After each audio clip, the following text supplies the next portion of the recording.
મારું નામ છે અલ્કેશ પટેલ અને આપણી યુટ્યુબ ચેનલ છે ખેતીની વાત મારું ગુજરાત.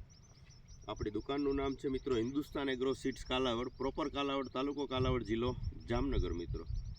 મિત્રો આજરોજ તારીખ થઈ છે 9/1/2025. સાંજનો સમય તો થઈ ગયો છે. અત્યારે જે છે આપણે ફિલ્ડ વિઝિટમાં હતા. ફિલ્ડ કરવાનો સમય નથી મળતો મિત્રો, પણ તેમ છતાં પણ અમુક ખેડૂતો જે વધારે હેરાન થતા હોય અને જે છે સમસ્યાઓ વધી ગઈ હોય તો ફરજિયાતપણે આપણે જે છે ફિલ્ડની મુલાકાત લેવી પડતી હોય છે. તો તમને વાત કરીશ મિત્રો કે જીરાના પાકમાં હાલની સ્થિતિ કેવી છે અને શું એના માટે શું આગળ એના પગલાં ભરવા, તો એના વિશે હું ચોક્કસથી તમને માહિતી આપીશ. મને ખ્યાલ છે ત્યાં સુધી, બરાબર છે. તમને નજીકથી બતાવશો ભાઈ તમે કે આ સ્થિતિમાં અત્યારે જીરાના સુકારા જોવા મળી રહ્યા છે. તમે જોવો, આ પરિસ્થિતિનો સુકારો કંટ્રોલ કરવો એ ખૂબ જ અઘરી વાત છે, ટૂંકમાં અઘરી બાબત છે. નજીકથી આ બતાવવાની કોશિશ કરજો તમે. હવે આમાં એકંદરે જોવા જઈએ ને તો આમાં 10% જીરું જે છે એ છોડ જે છે એ લીલા છે. બાકીનો જે છે એ 80% સુધીનો જે છે એ છોડમાં સુકારાનો પ્રશ્ન, સુકારો બેસી ગયો છે. હવે આ પ્રકારની સ્થિતિ હોય અને આપણે ખર્ચ જે છે એ રાઉન્ડ જે છે એ છંટકાવ જે છે એ સતત ચાલુ ને ચાલુ રાખીએ તો શું સ્થિતિ થાય એના વિશે આપણે થોડીક ચર્ચા કરશું મિત્રો. હવે જો આ પ્રકારની જીરામાં સ્થિતિ જોવા મળતી હોય ને તો મારા મંતવ્ય મુજબ, મારા અનુભવ મુજબ આમાં બીજો કોઈ મોંઘા મોલિક્યુલ કે હેવી દવાનો છંટકાવ કરવો નહીં. આ વસ્તુ કંટ્રોલ થાય નહીં. આ ફાઇનલ વાત છે. આપણે અગાઉ વિડીયોમાં પણ માહિતી આપી છે કે આ સુકારો વસ્તુ કેન્સર છે. એની કોઈ દવા નથી, એનો કોઈ ઈલાજ નથી, એનો કોઈ ફોલ્ટ પકડી શકતું નથી કે ભાઈ શેના કારણે થાય છે અને કઈ દવાથી, કઈ વસ્તુથી આ ટૂંકમાં કંટ્રોલ કરી શકાય છે. આનું કોઈ યોગ્ય કે ફાઇનલ તમને નિરાકરણ નથી અત્યાર સુધીની વાત તમને કરું તો, બરાબર છે. આ બાજુ નજીક આવજો કે કઈ સ્થિતિમાં અત્યારે જીરું છે. આ લગભગ 10 વીઘા ઉપરનો પ્લોટ છે જે છે. તમે જોઈ શકો કે આખું સ્થિતિ જુઓ તમે. લગભગ જે છે 80% સુધીમાં સુકારાની સ્થિતિ છે. આમાં ખેડૂત મિત્રએ જે અત્યારની અત્યાધુનિક ટેકનોલોજી કહીએ તો એની લગભગ મોલિક્યુલો જે છે આની અંદર ઉપયોગ કરી લીધા છે, બરાબર છે. છતાં પણ કંટ્રોલ થયું નથી. એટલે આપણે જે વિડીયોમાં મિત્રો ભલામણ કરીએ છીએ રનિંગ વસ્તુ છે. દાખલા તરીકે મેટાલેક્ઝિલ મેન્કોજેબ તમે આપી શકો છો, બાયરનું એલિયટ આપી શકો છો, વેલિડામાઇસિન આપી શકો છો. ત્યારબાદ છે ધાનુકાનું જે જેનેટ છે. આ બધી વસ્તુ રનિંગ આપવાની.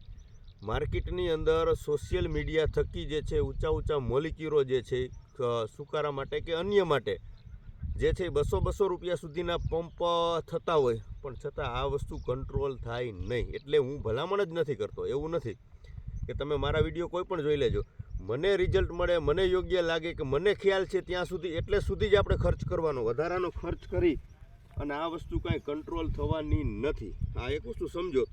હાલો આનાથી કંટ્રોલ થઈ ગઈ, મોંઘા મોલિક્યુલો છાંટ્યા, તો આ ઉત્પાદન 3 મણથી 4 મણ સુધીનો આનો કેપેસિટી ગણાય. એનાથી વધારે આ ઉત્પાદન આપી શકે નહીં. 4 મણનો 4000 રૂપિયા ભાવ ગણો, 16000 રૂપિયાનો વીઘે તમને ઉત્પાદન મળે.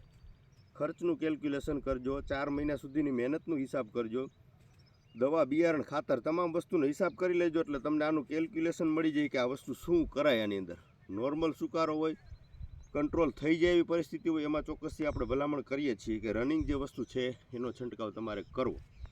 બાકી આ પ્રકારની સ્થિતિ થઈ ગઈ હોય જોવા મળતી હોય તો મારી ભલામણ મુજબ જે છે મેટાલેક્ઝિલ મેન્કોજેબ પ્લસ આપણે જે 25-25 છે કે અન્ય કોઈ મિક્સ માઇક્રોન્યુટન આવતું હોય એ વસ્તુનો સ્પ્રે કરવો. એનાથી વિશેષ મોંઘા કોઈ મોલિક્યુલો મારી અને ખોટા ખર્ચ ચડાવવા નહીં.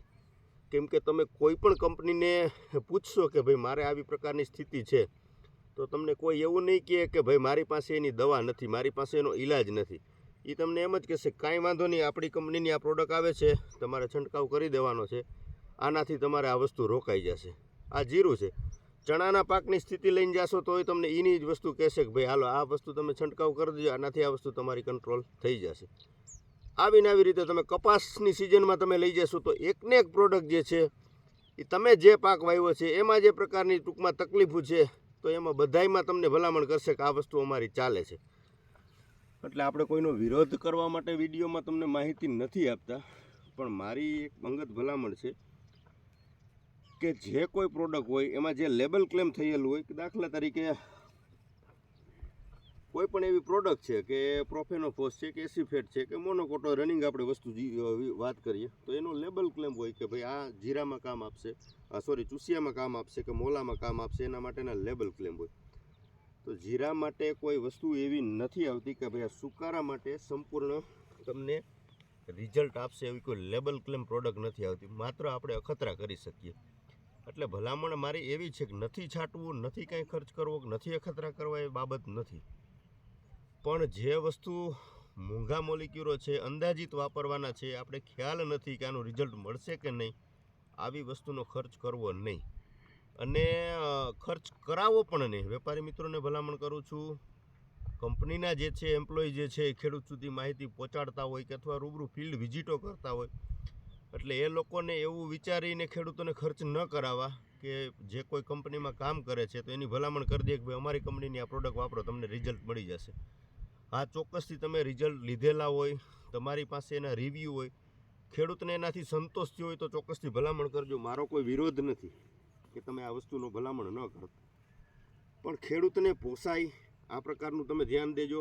બીજા નંબરમાં કે 70થી 80% સુધીનું રિઝલ્ટ મળે ખેડૂતને, આવી એક તમે થોડીક ખેડૂત પ્રત્યે લાગણી રાખીને તમે એને ભલામણ કરજો. બાકી જે વસ્તુ શક્ય નથી એને તમે ના કહી દેજો ભાઈ આપણાથી આ વસ્તુ કંટ્રોલ નહીં થાય.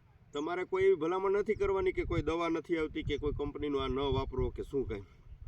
પણ જે વસ્તુ કંટ્રોલ નથી થાય એની પાછળ ખર્ચ કરવાથી ફાયદો નથી મિત્રો. આવી મારી એક અંગત ભલામણ છે.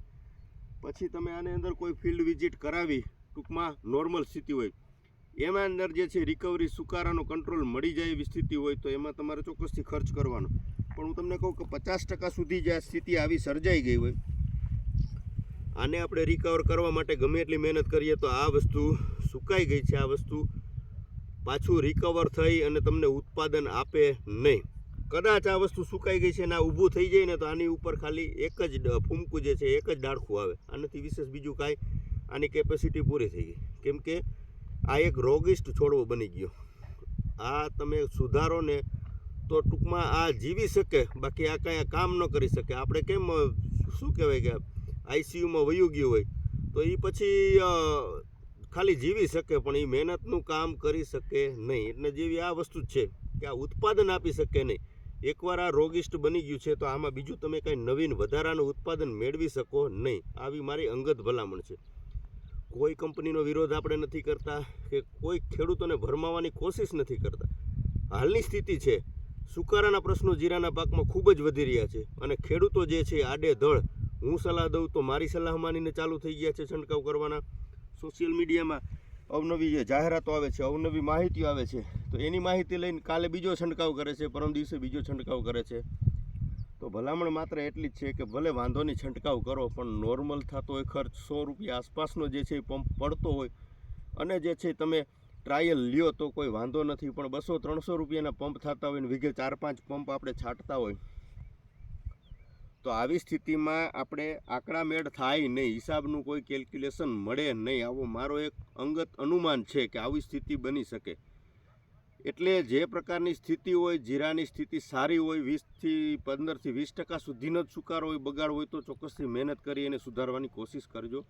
પણ જે છે મહેનત કરવા છતાંય આ પ્રકારની સ્થિતિ સુકારાનો પ્રશ્ન વધતો જતો હોય, ચાલ્યું જતું હોય, સુકારો કંટ્રોલ ન થતો હોય તો આને મૂકી દેવાનું. મૂકી દેવાનું મતલબ કે નોર્મલ M45 સાપ પાવડરનો છંટકાવ અઠવાડિયે એક વખત કરી દેવાનો. બાકી બીજું કોઈ વસ્તુ આને ઉપયોગ કરી અને આમાં કાંઈ બીજા નવીન ખર્ચ કરવા નહીં. આવી મારી એક અંગત ભલામણ છે મિત્રો. મારાથી કોઈ વસ્તુ કંઈ ખોટું બોલાઈ ગયું હોય તો હું વિડીયો સમક્ષ માહિતી જે છે માહિતી આપી, એમાં કોઈની લાગણી દુભાઈ એવી કંપનીની વાત થઈ હોય તો હું માફી માગું છું. પણ એક ખેડૂત છું તો ખેડૂતનો ખર્ચ અને ખેડૂતનું ઉત્પાદન અને બજાર ભાવ ખેડૂતને શું મળે છે આ બધાનો સમન્વય કરીએ ને ત્યારે આપણે હિસાબ મળે છે કે ખેડૂત કેટલી નુકસાનીમાં જાય છે. તો આ બધી વસ્તુનું ધ્યાનમાં રાખી અને મને સારું લાગ્યું છે આવી મેં તમારા સુધી માહિતી પહોંચાડી છે. મિત્રો સારું લાગે તો શેર કરજો અને કોઈની લાગણી દુભાણી હોય તો દિલથી માફી માગું છું. મને રજા આપશો. જય જવાન જય કિસાન.